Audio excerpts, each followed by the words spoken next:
Olá, seja bem-vindo ao projeto 322, toda terça-feira às 22 horas, aqui no Instagram. Eu sou Tatiana Ribeiro. Eu sou Johnson Rigueira.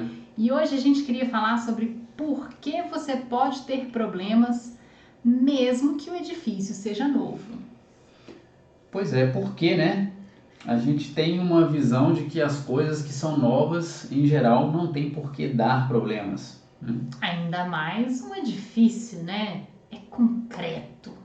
Não dá problema. Não, e não é só isso não, é porque normalmente o apartamento, a casa, né, o que é o lar da pessoa é aquilo que ela pôs todo o projeto de vida dela ali, né? Então, cara, não pode dar errado, né? Não pode ter problema que é uma construtora que entregou, eu comprei de uma construtora séria, é claro que não vai ter problema, né?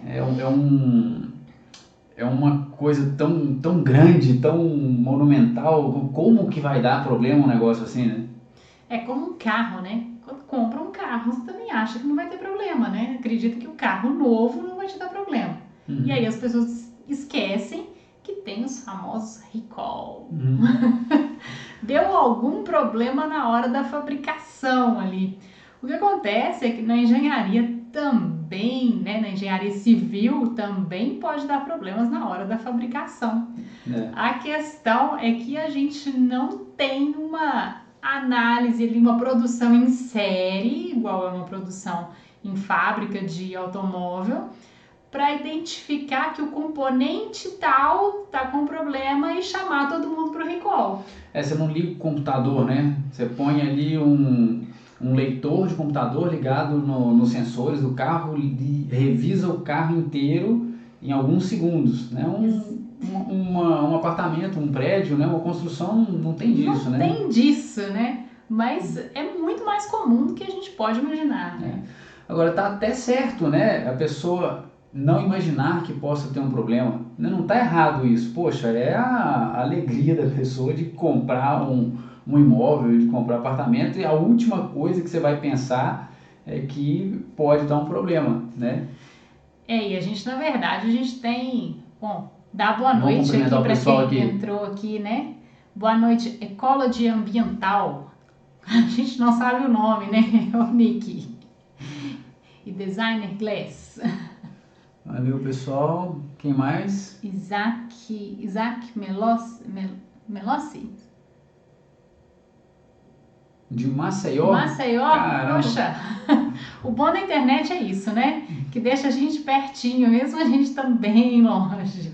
Não, e às vezes a gente conversa com as pessoas na internet e a gente nem sabe de onde elas são, De onde são, né? A gente fez a live outro dia com uma advogada e ela é de São Paulo, do interior de São Paulo? De São Paulo. Não sei se é capital ou do interior, tá vendo? Mas a gente conversou, marcou e nem sabia. A hora que a gente entrou e ficou se conhecendo efetivamente, é que a gente viu de onde que era. O Isaac Melo, de Fortaleza. Fortaleza, beleza. Bem-vindo aí também, Isaac. Bem-vindos. Então, a gente estava falando, né, que normalmente a gente acha que um edifício que é novo, ele não vai ter problema. Mas a gente tem a fase da construção, né? Ela tem várias etapas, né? A gente costuma falar aqui que a gente tem 3 etapas da vida de uma estrutura, né? Que é o projeto, execução e utilização, né? A parte de projeto, ela pode dar problema na parte de projeto. É uma das partes que é mais fácil você captar os erros da parte de projeto, né? Porque é um pedaço que ainda vai passar por várias etapas depois, né? A etapa construtiva, conseguir identificar isso. E você tem muito problema na hora da execução também, né? Pode acontecer. Agora eu queria só justificar um pouco, né? Por que a gente está colocando esse tema e por que isso pode ser relevante para o síndico, né? Eu não sei se você é um síndico profissional, se é eu ia falar recém-formado, né? Mas se decidiu entrar agora na profissão ou não, ou se tem mais experiência. E essa questão pode passar pela sua cabeça, né? Poxa, como eu vou selecionar os edifícios aonde eu vou pleitear aí, ser síndico? O que eu posso analisar? E um dos critérios, de repente, pode ser esse, né? Eu vou trabalhar só com edifício novo porque edifício novo não vai me dar problema. né? Não vou ter o problema estrutural, não vou ter nenhum tipo de problema mais grave com relação à estrutura em si. E a gente está aqui para desmistificar um pouco isso, abrir um pouco a cabeça, né, de vocês e mostrar quais tipos de problema e por que podem acontecer sim, né, problemas em estruturas ainda que elas sejam novas, né? Então a Tatiana comentou aí, a gente tem essas etapas, né, projeto, execução e utilização, e que sim, na etapa de projeto a gente pode ter problemas, as pessoas se equivocam, mas felizmente, né, dessa etapa até o final da construção e começo de utilização, tem vários momentos onde você pode fazer uma verificação. Fazer uma verificação, voltar, refazer o projeto, ajustar, né, para chegar lá na frente, uma execução tá ok, né? Agora, a fase da execução é a fase mais manual que tem, né? São várias pessoas de vários níveis diferentes, de vários conhecimentos diferentes, de várias vidas diferentes, né? É claro que se dá um problema numa execução, né, numa construção de uma edificação, é a construtora que é responsável? É a construtora que é responsável, sim. Claro que é a construtora que é responsável. Só que a gente está dando informação para que você que está aí saiba e consiga enxergar algumas coisas, entender que também pode dar problema, né? Então é isso. A construção, né, a engenharia civil, ela ainda é muito manual. E ela é muito feita por, né, ela é manual, ela é feita por pessoas, cada uma com uma história de vida, cada uma vivendo uma fase da vida enquanto está ali trabalhando na execução daquele edifício, né? E diferente, né, da fabricação de um carro, onde começa de manhã cedo, o cara vai lá, aperta o botão e tem um monte de robô executando, e da mesma forma que esses robôs trabalham às 8 da manhã, eles vão estar trabalhando às 8 da noite, né? A pessoa que começa às 8 da manhã aí no batidão da obra, né, meio-dia o batidão já é outro, 2 da tarde já é outro, 3 da tarde já é outro, e então é importante a gente ter isso em mente, e como a Tatiana falou, por mais que a construtora seja responsável caso tenha um problema e tal, é válido a gente entender que esse tipo de situação pode ocorrer, né? Para a gente não ignorar que o problema pode existir. Exatamente, né? Pode ter problema de material, pode ter problema de mão de obra, igual a gente está falando aqui, pode ter problema de material também. A mão de obra estava ok, está qualificada, foi verificada e tal, mas o material pode ter vindo um material que não era exatamente aquele que precisava e não foram feitas todas as verificações do material, não se cobrou do fornecedor e aí começa a dar problema. Por exemplo, pastilha soltando na fachada, porque a argamassa pode não ter vindo com a qualidade que ela deveria. O lote da argamassa, né, pode ter tido algum problema com os aditivos, com a resina, com o que quer que seja, né? Pessoal, só lembrando aqui que esse programa que a gente está fazendo, né, o 322, é um bate-papo, e ao longo desse bate-papo vocês podem ir mandando aí as questões, e comentando, que a gente vai incluindo aqui no debate, aqui no bate-papo. Igual tá falando aqui, né? Ecologia ambiental, tá falando aqui, tem muito problema com construção da estação de esgoto, com a construtora. Aí você tem um problema maior, na verdade, uma construção de estação de esgoto, né? Porque não é o padrãozinho, né? Estação de esgoto, ela tem muitos agentes, né, agressivos, agentes químicos ali, que não são estudados, né, que o concreto precisa de ser diferente, tem que ser feita uma maior proteção, eu não sei se aí é por deposição simplesmente, ou tem turbinas girando para poder decantar esse esgoto, né, tratar esse esgoto, e isso tudo são fatores que normalmente a gente não usa muito ali no cálculo básico padrão de edifício, sabe? Aí é uma situação mais delicada mesmo. E às vezes tem um problema grande com essa parte de tratamento de esgoto, porque felizmente tem muitos produtos com muita tecnologia para poder trabalhar, né?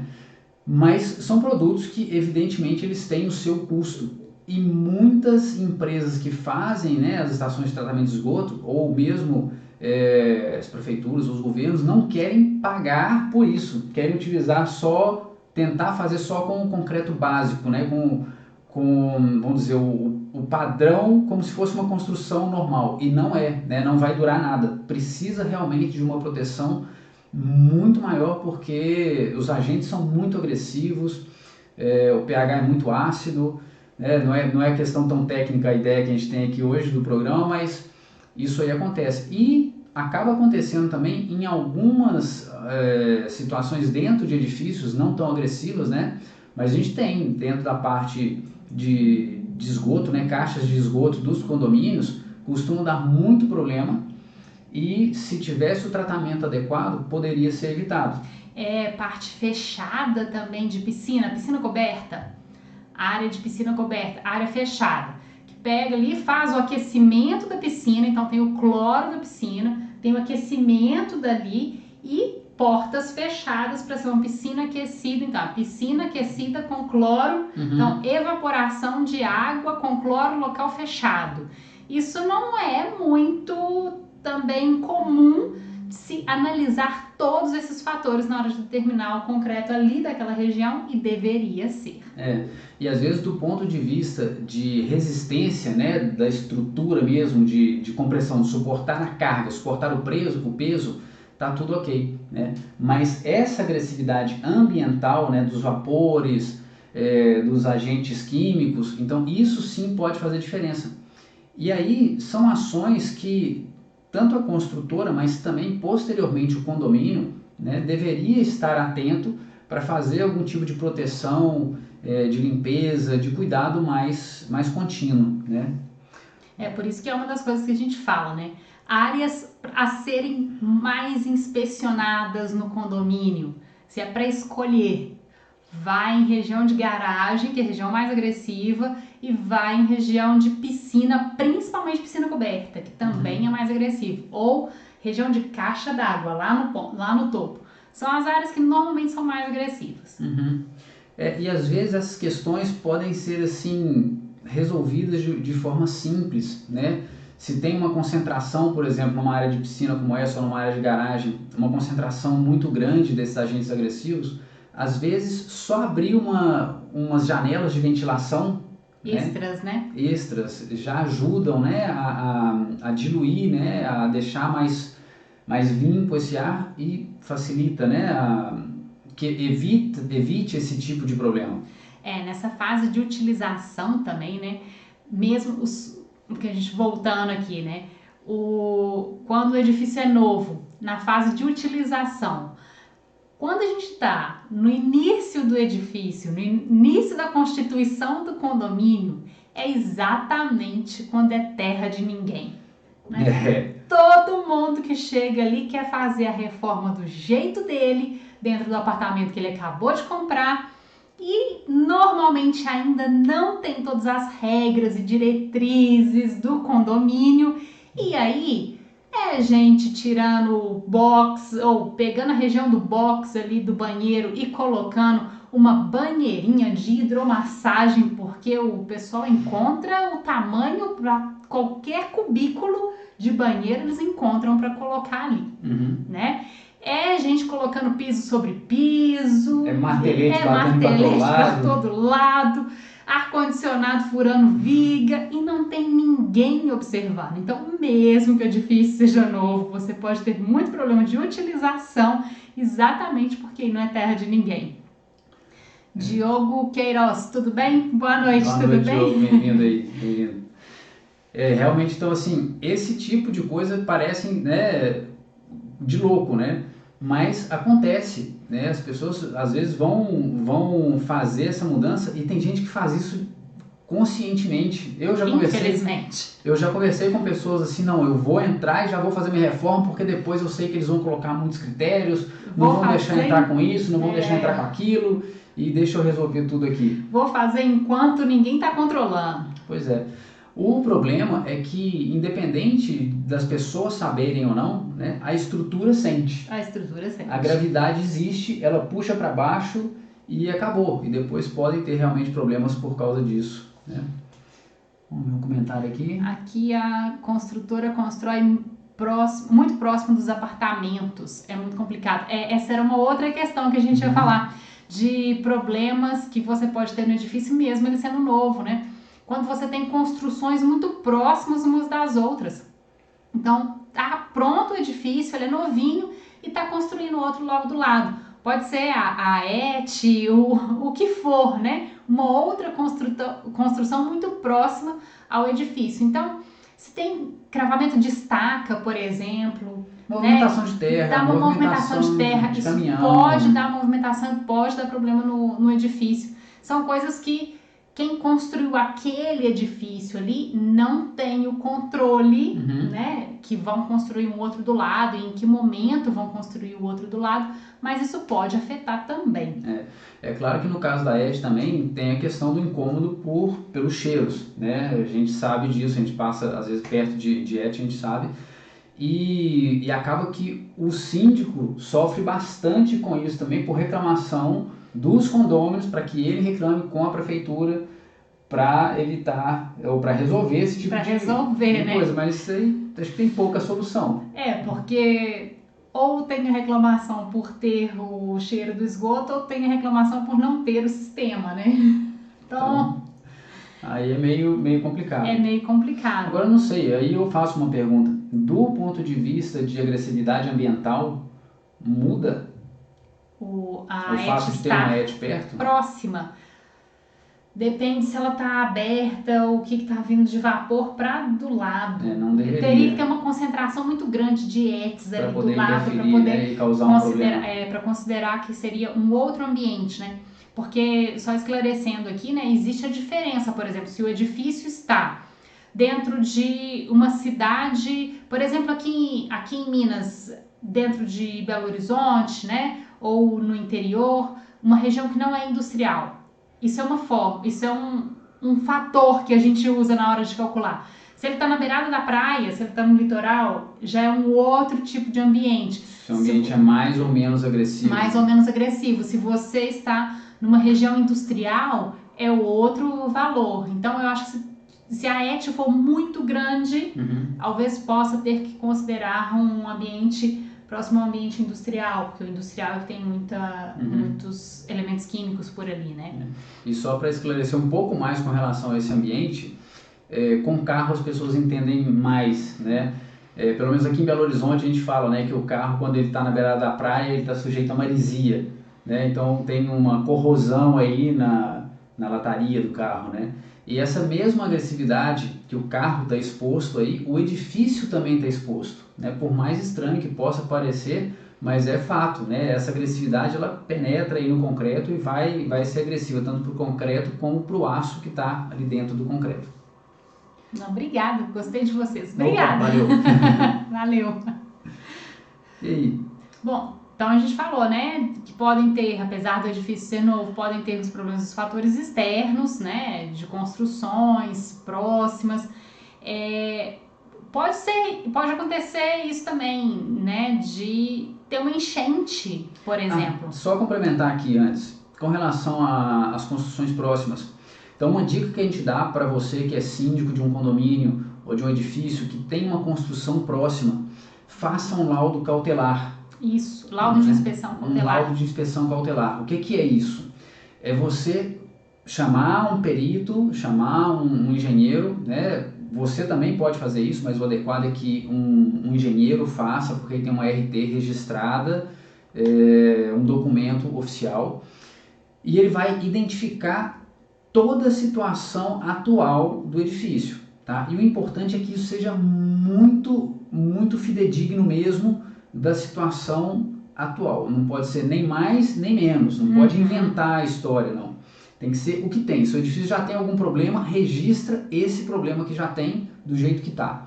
E assim, em comum acordo com a construção que está sendo executada, com a construtora que está executando a construção nova, mostre, olha, eu fiz esse documento aqui, tá aqui uma cópia para você, se você quiser ir lá mandar fazer um seu também, faça. Aí você contraste os dois documentos, o seu e o que a construtora fizer, para evitar qualquer tipo de problema. Dessa forma, qualquer abalo, qualquer coisa que for afetada na sua estrutura em função da obra que está em execução, essa construtora que está executando a obra ao lado, ela vai se responsabilizar, né, por esse dano que tiver. Ela tem que recuperar ao estado que estava antes da construção dela.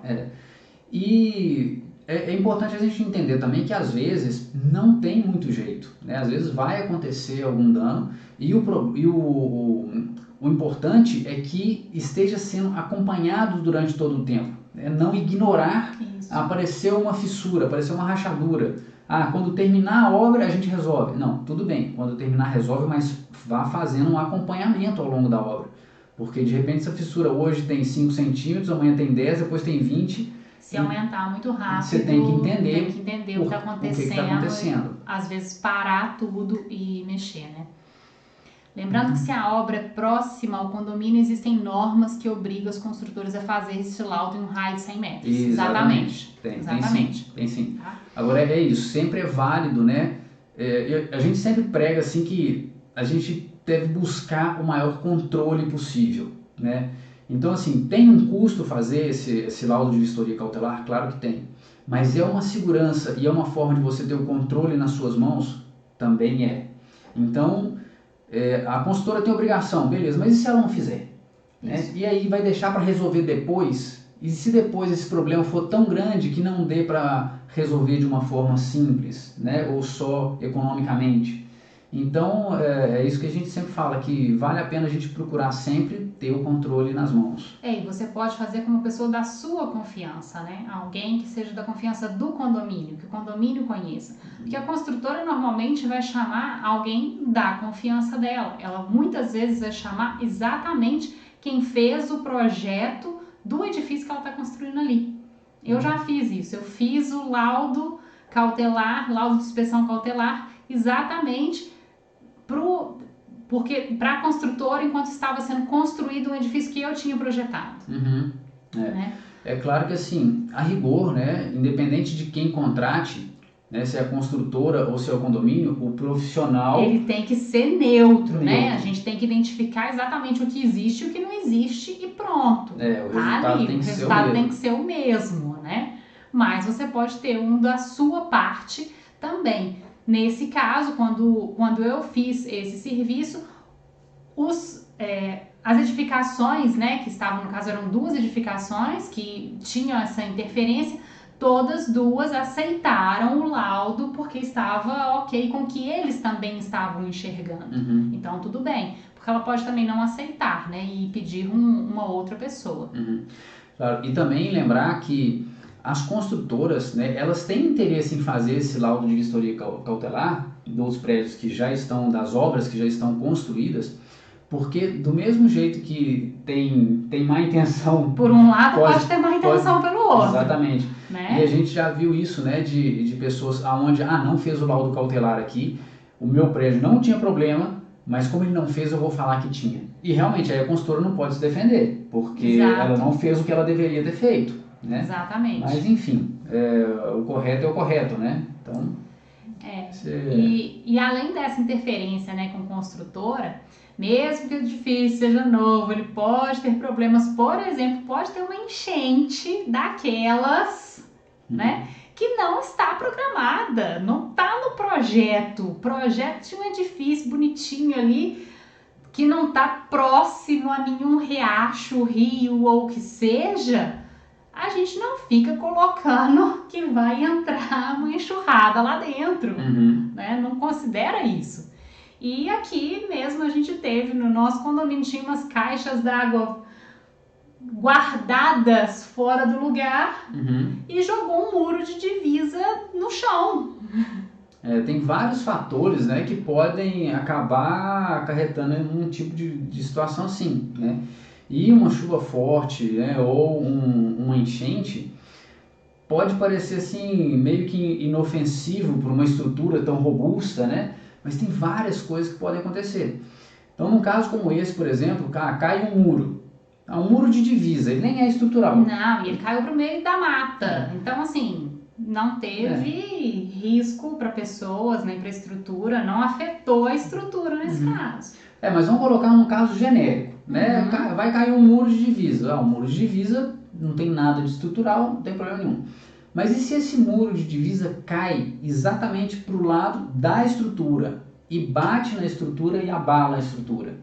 Então o prédio pode ser novo, né? Que não tem nada a ver. Deveria resistir mais porque é novo? Não. Não, é mais ou menos ele o não mesmo foi projetado lugar. para receber este impacto, né? Então esse tipo de coisa a gente é válido a gente ter em mente que pode acontecer, né? E além disso, pode também, por exemplo, afetar a estrutura, né? Imagina uma enchente muito forte, imagina se além da enchente estoura uma tubulação de água da infraestrutura, né? Do terreno ali, da rua. E aí começa a simplesmente tirar toda a terra debaixo da fundação do edifício. O edifício pode ser novo e ter problema, né? Ele pode ter o que a gente chama de recalque diferencial. Pode ter descalçamento da fundação. É mais ou menos como uma pessoa, sei lá, tropeçar, bater a perna muito forte e começar a mancar, vai andar meio de lado. O prédio vai perder uma sustentação de um lado, né? E isso vai puxar ele e pode dar um problema realmente na estrutura. O prédio pode ser novo e não tem por que não acontecer. Pode acontecer. Pode acontecer, né? É lógico, gente, a gente está colocando aqui algumas situações que não são sempre, né? Não é uma coisa tão usual, né? Como é que ela chama aqui? Sol R. Almeida? Isso. A voz trocada? Não, trocada. Trocada? Tá dando algum problema de transmissão aí? Eu tô falando com a voz da Tati, a Tati tá falando com a minha. Deve ser algum problema na rede. Desde que começou esse período de fique em casa, as redes estão mais lentas, estão mais congestionadas, né? Bom, depois esse conteúdo vai ficar aí 24 horas, a gente espera que corrija aí, né? Mas fala pra gente se tá dando pra entender. Marcaram ao vivo um dia, vocês falam de Minas e nós falamos aqui de Maceió, falamos sobre como se trabalhar uma ET. Beleza, podemos sim. Aí de repente a gente fala disso aí no canal de engenharia, a gente também tem um canal de engenharia, tá? Mas beleza.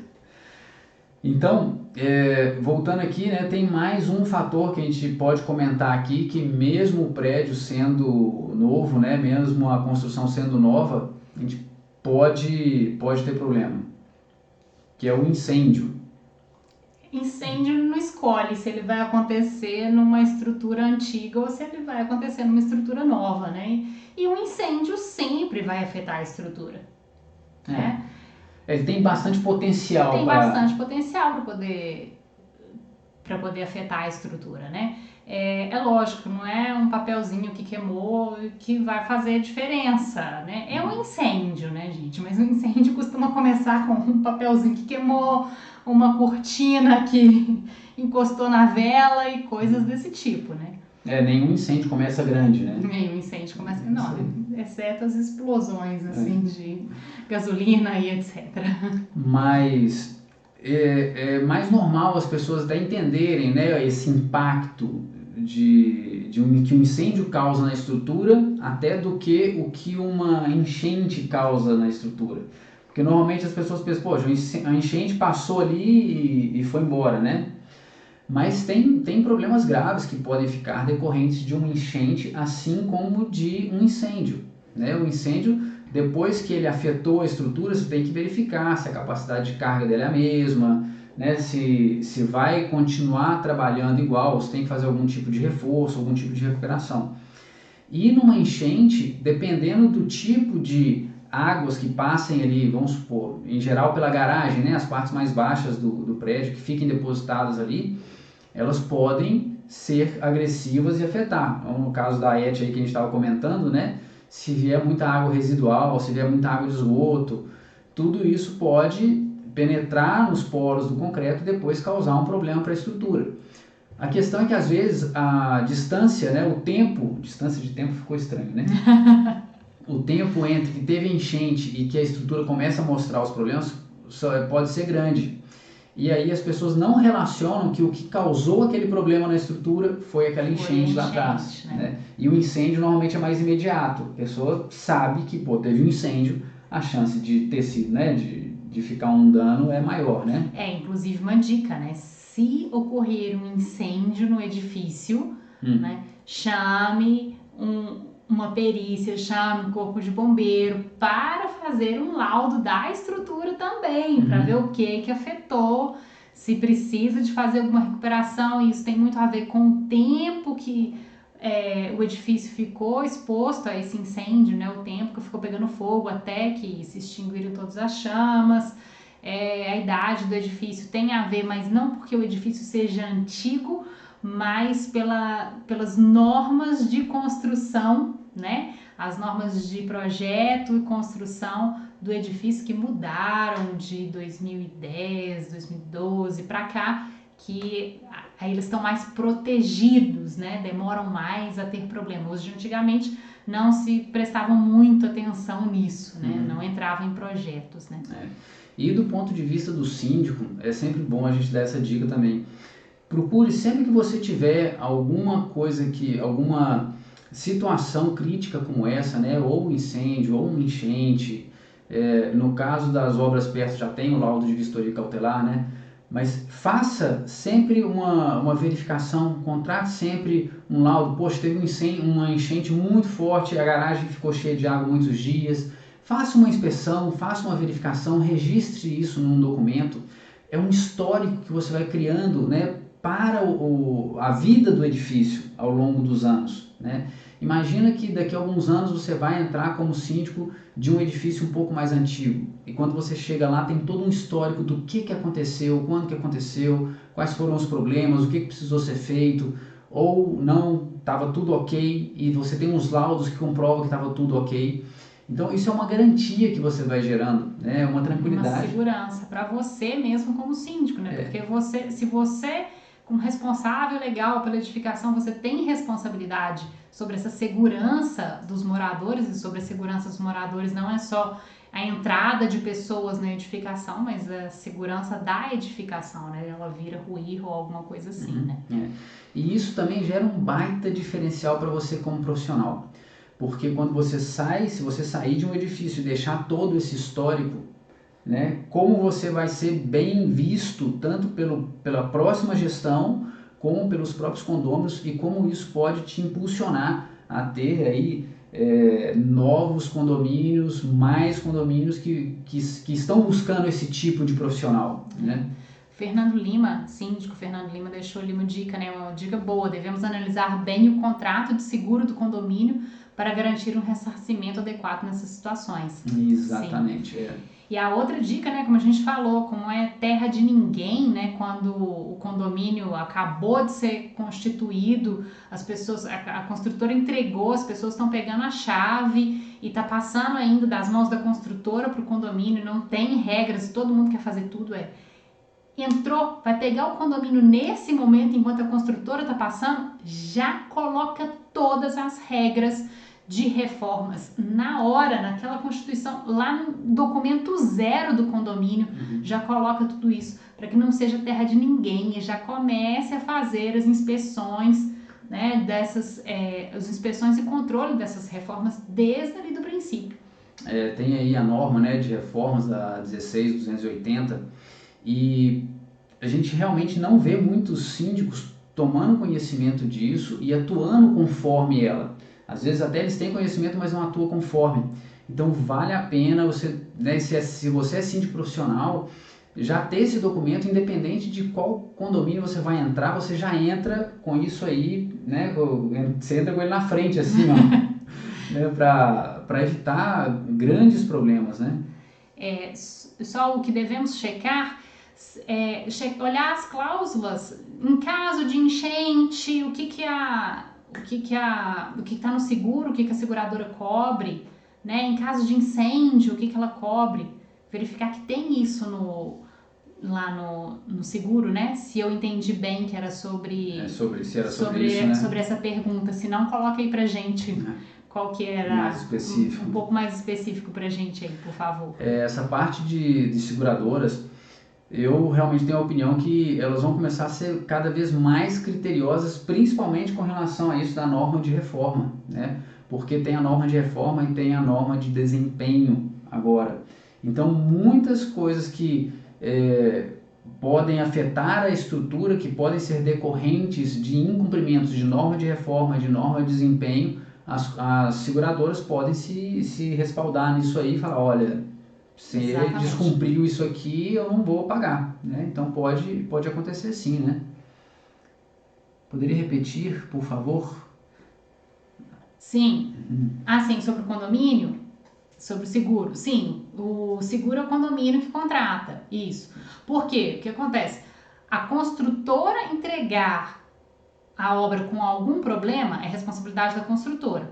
Mas não é responsabilidade da construtora que uma enchente que não é esperado ou que um incêndio que não é esperado afete a estrutura. Então a construtora ela não vai pagar por isso. A seguradora que pagaria, né, os danos. E se você tem um laudo, né, das consequências que teve desse dano da enchente ou desse dano do incêndio, você se embasa, você se protege, né, para poder mostrar para a seguradora que você tomou todas as ações que poderiam e deveriam ser tomadas, né, com relação aos cuidados com a estrutura, e a partir daí o que tiver que ser feito, realmente, dependendo do acordo que tiver com a seguradora vai pagar. Além de síndico, sou engenheiro civil e tenho essa facilidade de análise de cada obra, mas aconselho aos síndicos contratarem um engenheiro para suporte técnico, exatamente. É isso aí. A Tati, a gente tem um exemplo aqui dentro de casa, né? Aqui no prédio do pai da Tati, aí tem mais de 10 anos, né? É o mesmo síndico e ele é engenheiro civil e esse prédio está um brinco. Já o prédio do lado, que foi construído na mesma época, já passou por situação de enchente, tem vários problemas lá que são decorrentes aí de falta de cuidado e que muitas vezes é isso, né? Por falta de conhecimento. Agora, esse conhecimento ele não está restrito aos engenheiros, né? É claro que sempre um engenheiro é que tem que dar o laudo e contratar tem que assinar, né? E que contratar um engenheiro sempre te dá mais recurso, né? Mais embasamento. Assim como quando você tem um problema jurídico, você contrata um advogado, e tem um advogado que acompanha o condomínio, e tem um contador que acompanha o condomínio.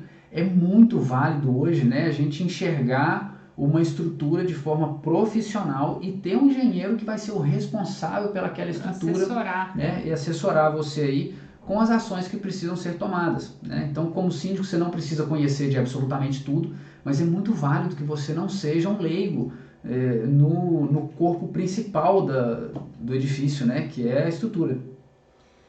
E como poderemos verificar se não haverá esses problemas ou outros? A gente não tem garantia que não vai ter uma enchente, a gente não tem uma garantia que não vai ter um incêndio, né? Não, mas eu imagino também que você esteja perguntando com relação a outros tipos de problema, como problema com material, problema com a mão de obra na execução, alguma coisa nesse tipo. Realmente, a gente não tem como garantir, né? A gente tem que se respaldar do máximo que a gente consegue, né? Então, se é feita, por exemplo, uma vistoria no edifício, assim que vai começar a ser habitado, já é possível identificar problemas, né, que a construtora tenha deixado e que seja responsabilidade da construtora, para cobrar dela que sejam feitos todos os reparos enquanto eles ainda são pequenos problemas e enquanto ainda está na responsabilidade dela. Uhum. E uma coisa que a gente sempre fala, né, que essa vistoria inicial ela é válida, mas se você tiver um plano de inspeção rotineiro, né, contínuo ao longo dos anos, né, os edifícios hoje, os condomínios na verdade são cada vez maiores, né, então se você tem um plano rotineiro de inspeção, é o primeiro passo, né, para cuidar da estrutura, enxergar que tem algum problema. Então se você tem o conhecimento adequado para poder enxergar os problemas, ou o profissional adequado, contratado para fazer isso por você ao longo dos anos, de forma contínua, setorizar, né, o edifício. Então, mês 1 vai inspecionar essa garagem, mês 2 vai inspecionar a cobertura, mês 3 vai inspecionar a área de lazer, e assim você vai continuamente fazendo o acompanhamento visual. Apareceu algum sinal, né, você já atua, não espera o problema acontecer. Então essa é uma boa forma da gente, não tem como prever que o problema vai acontecer, mas tem como você acompanhar e identificar ele bem no começo, caso venha a acontecer, né? Eu não sei se era isso que você estava falando, só perguntando como pode ser feita essa vistoria, então isso que o Johnson falou, e uma das coisas é sair observando se existem fissuras, se existem manchas, né? Que as manchas podem ser ou por infiltração, podem ser por corrosão, e aí começa a dar essas manchas. Exemplos, né? Então a Tati está citando esses aí. A maioria dos problemas, ou grande parte dos problemas nas estruturas acontecem devido à água, né? Infiltrações, vazamentos de caixa d'água, vazamentos em prumadas principais. Essa água vai se acumulando, essa água depois gera vazamentos, e essas infiltrações, elas vão ser prejudiciais para a estrutura, né? A gente comentou outro dia também, lavar garagem com água, jatos de pressão muito forte. Olha lá no manual do síndico, né? Se a garagem está impermeabilizada ou não. Normalmente não estão. Né? Então esses são exemplos aí que podem, né, causar. E a outra pergunta era... Como pode realizar a checagem do hidráulico e da elétrica? Eu acredito que da mesma forma, né? Você tem uma rotina de inspeção, de verificação. Mas eu estava falando da pergunta aqui de cima, como pode ser feita essa vistoria. É isso que a gente estava falando, né? Com um profissional adequado, né? Tem que ter um planejamento. Muito importante ter um planejamento, porque senão você vai ser continuamente, vai estar continuamente apagando incêndios, né? Quando der o problema, você vai resolver. E tem uma diferença muito grande, porque quando dá o problema e você vai resolver o problema que já está em estágio avançado, ele é muito mais caro do que todas as inspeções, todas as auditorias e todas as ações que você pode tomar preventivamente. Exatamente. É muito mais caro. Então, realmente, vale a pena a gente mudar esse chip, né, e começar a trabalhar sempre um passo à frente do problema e consciente de que os problemas podem acontecer. Checagem de hidráulico e elétrica, como normalmente estão embutidos, a gente não consegue fazer essa checagem visual facilmente. Agora, sempre que estão sendo feitas vistorias constantes, né, vistorias rotineiras, uma tubulação que dá algum problema vai começar a aparecer um vazamento, e aí se identifica isso no começo, né? Na verdade, hoje tem equipamentos já que são térmicos, e que se você suspeita em algum caso, né, de um vazamento, você vai com esse aparelho e ele faz uma leitura térmica e consegue identificar muito bem a região aonde está acontecendo esse vazamento, e você consegue atuar muito antes que esse vazamento realmente cause um problema na sua estrutura. Então vale a pena.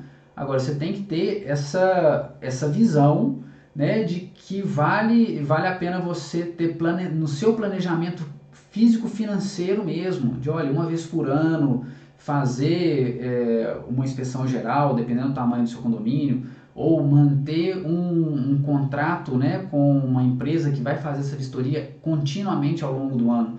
É uma questão que economicamente realmente vale a pena. Obter o histórico do terreno, aonde foi construído, como saber se não foi um aterro ou outro. Furos de sondagem, é obrigatório fazer furos de sondagem para fazer a construção no terreno. Dependendo do tamanho do terreno, dependendo do tamanho da construção, são obrigatórios 2 furos, 3 furos, e podem ser obrigatórios até mais furos. Eu não sei te falar exatamente quantos furos são obrigatórios por área, mas tem uma obrigatoriedade no mínimo 2 furos em qualquer construção. Então é solicitar à construtora os furos de sondagem. Lá nos furos de sondagem fala exatamente qual que é o terreno, qual que é o solo que está ali de baixo, fala qual que é tamanho de camada de aterro, fala tudo, aonde tem água, qual que é a profundidade da água, tudo. Você tem uma fotografia do terreno ali. E por isso que precisa de mais de um furo, né? Porque se você tem um terreno, tem um relevo, que aí vai ajudar também a ter junto o levantamento topográfico do terreno. Se você conhece o terreno, conhece o relevo, né, já dá para ter uma noção, você já pode intuir se tem ou não, de repente, aí algum tipo de aterro. Mas aí vai a dica de ouro da engenharia, que a gente tem até um vídeo exclusivo falando só sobre isso. Tenha todos os projetos do edifício, absolutamente todos. A construtora ela tem que te entregar isso, né? Quando a construtora contrata os projetos com os profissionais de engenharia, eles vendem esses projetos para a construtora. Então, eles não têm mais a posse desse projeto. Agora, quando o condomínio se constitui, ele é o proprietário de tudo. Então, esses projetos têm que estar na mão do síndico, do responsável legal. Porque qualquer problema que tiver, né, qualquer abalo, Imagina, vamos colocar uma coisa mais bruta aqui. Né? Vem um cara com uma caminhonete gigante e acerta um pilar no meio da garagem e não demole o pilar, mas impacta de forma bem forte, né? Pode danificar bem o pilar. E aí, você vai ficar... Como é que você vai atuar se você não tem os projetos? Né? Tem jeito? Claro que tem.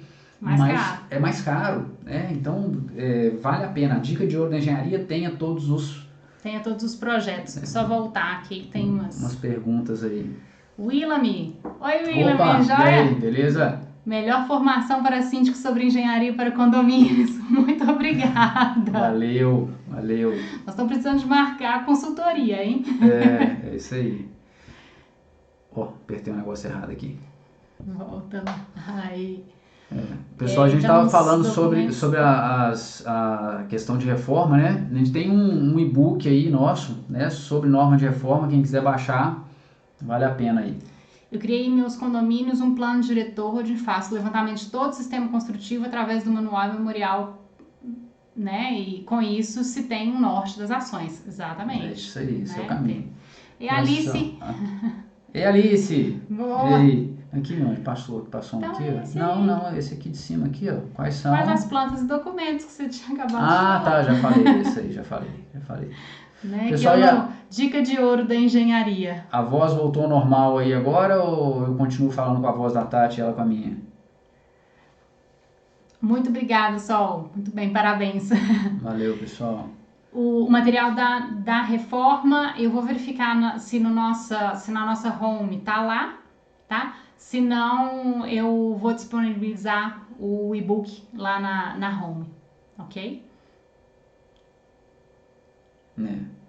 Pra Sol não voltou, pra Alice e a voz tá normal. Tá normal. E o vídeo tá pausando, são os horários. Alice, o horário tá... As lives estão disputadas. Síndico Sul deve... se não estiver na nossa home, eu vou disponibilizar ele lá, tá? Isso aí. Valeu, Síndico Sul. Obrigadão. Bom, gente, daqui a pouquinho o Instagram corta a gente, porque já tem 50 minutos que estamos aqui, ele corta as lives com 1 hora. Se alguém quiser fazer mais alguma pergunta aí... Se a gente tá o quê? Que a gente tá parado. Pra gente aqui tá parecendo normal. Pra gente tá normal aqui. Nós somos de Belo Horizonte, Minas Gerais. Pois é, pessoal. E é isso aí. Alguém, se tiver mais pergunta também e acabar o tempo da live aqui, né? Pode mandar pra gente aí, manda direct. Pode mandar por direct. E de vez em quando a gente coloca uma caixinha de texto também, que vocês podem sugerir o tema da semana que vem, por exemplo. Toda terça-feira, que a gente, né, criou agora, toda terça-feira, às 22 horas. A live vai ficar disponível 24 horas, aí ela sai do ar e depois, algum dia, ela vai vir de novo a gente posta como conteúdo gravado, tá? Pessoal de São Paulo. Beleza.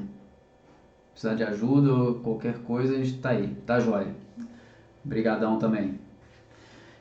E é isso aí, pessoal. Então a gente está aí com nossos conteúdos contínuos ao longo da semana. Agora tem esse projeto 322, toda terça-feira, 10 da noite, porque é a hora que Terça às 22, para ser o 322. Terça às 22. E que a nossa filhinha já tá dormindo, aí dá sossego. E algumas vezes nós teremos o bate-papo síndico além da gestão, que vai ser, né, bate-papo além da gestão. Nessa quinta-feira, às 18 horas, nós vamos ter o bate-papo com o engenheiro Kirk Andrew, falando sobre impermeabilização. E ainda tem toda semana, que vai ao ar toda sexta-feira, mas a gente vai começar a transmitir a gravação do programa Síndico Além da Gestão, que agora também é podcast. A pessoa me perguntou pra gente aqui da sacada. Quando os condôminos querem fechar a sacada, quais são as providências? A RT ter um responsável e verificar como está sendo feito nivelamento de varanda, né? Nivelamento da sacada, que é um dos maiores problemas que a gente tem. Isso aí tem que acompanhar bem de perto mesmo. Esse nivelamento com material leve. Eu até fiquei sabendo que lá em São Paulo agora, né, o pessoal está fazendo tudo no mesmo nível exatamente para não ter esse acréscimo de carga, né? Então esse acréscimo de carga, pensa que num prédio de 30 andares, todas as sacadas, o pessoal aumentar a carga ali, o prédio tende a tombar, né? Eu sei que, mas nunca aconteceu isso, mas é uma visão, porque isso realmente pesa, não tá projetado, não necessariamente está projetado para isso. Né? Então tem que tomar muito cuidado mesmo, registrar, documentar tudo direitinho, porque essa é uma das questões que eu estava falando. Pode ser que as seguradoras não paguem um seguro se identificar que não foi cumprida a norma de reforma. Então, norma de reforma 16280, estejam bem atentos a ela, ao que é, como funciona, entendam as responsabilidades que estão envolvidas aí, porque as seguradoras, quando se derem conta que elas podem negar pagamento de seguro por incumprimento desse tipo de norma, elas vão se apoiar nisso. E as construtoras também. E as construtoras já estão fazendo. Elas vão chegar e falar assim, tá com esse problema aqui? Tô com esse problema. Ok, cadê a norma de reforma? Todo mundo reformou aí? Reformou. Cadê a norma? Tem histórico? Não tem nada. Então, o que você quer que eu faça? E é isso, elas já estão se negando a fazer várias ações exatamente por isso, tá? Por não terem seguido a norma. Página, sim, tem o link na bio, que tem a nossa página, tá? Aí lá tem o link para os nossos conteúdos também, né? Para o Instagram, para o Facebook. Instagram e Facebook tem mais ou menos os mesmos conteúdos. E aí tem para o YouTube, que é onde tem a maior parte dos nossos conteúdos, e para o nosso canal do Telegram também, tá? Quais os tipos de manutenção da fachada? Quem está perguntando é... MH Construções Oficial. A parte de fachada, né, tem o manual do síndico, ele tem que vir especificado, né, quais são os critérios, dependendo do tipo de fachada, de limpeza e tal. Em geral, a cada 3 anos, né, a gente não tem como delongar muito por causa do tempo aqui, mas tem que ser feita assim essa inspeção, essa limpeza, em função de como tiver, o que tiver especificado no manual tem que ser feito, e fora isso, fazer verificação, se o condomínio, né, o prédio for mais antigo, não tiver o manual, fazer uma inspeção rotineira aí também. Onde encontrar as normas? Na ABNT. É abnt.org, se não me engano, tá? Só escrever, é só colocar também. ABNT NBR 16280, que aí já vai aparecer lá no Google. A primeira que vai aparecer provavelmente já é a norma de reforma. Tá? O Lima que está falando, né? O mais importante é saber se está aprovado pelo projetista. Sim, é importante saber isso, né? Mas a gente tem que entender que nem sempre a construtora pediu para o projetista colocar isso, né? Porque essa carga extra, porque toda essa carga extra tem que ir para a fundação, e isso é custo. É dinheiro que sai do bolso dele, então ele não tem necessariamente obrigação de ter esse critério. Alice, manual do síndico, uma coisa que dá trabalho de fazer. Mas vale a pena demais. É isso aí, Alice. Os edifícios que não tem manual, né? Então tem que buscar aí quais são os seus critérios, os condomínios mais antigos, os edifícios mais antigos. Os novos, cada vez mais, né, as construtoras estão buscando aproximar o manual do síndico e do proprietário aos manuais de carros, inclusive com datas, né, de verificação, de manutenção, para eles se respaldarem mesmo com relação a isso, né? E é isso aí, pessoal. A gente já vamos fechar aqui, senão daqui a pouco eles vão cortar a gente. Alice, e aí a gente perde a live. Obrigado pela presença e participação mais uma vez. Espero que esteja sendo útil, né? Espero que estejam gostando do curso também. E vamos lá, tá? Então, quinta-feira agora tem bate-papo com... Bate-papo além da gestão, com o Kirk sobre impermeabilização. Né? Okay? E é isso aí. Valeu, pessoal. Muito obrigado por terem estado aí com a gente. E até mais. Até a próxima. Valeu. Até mais.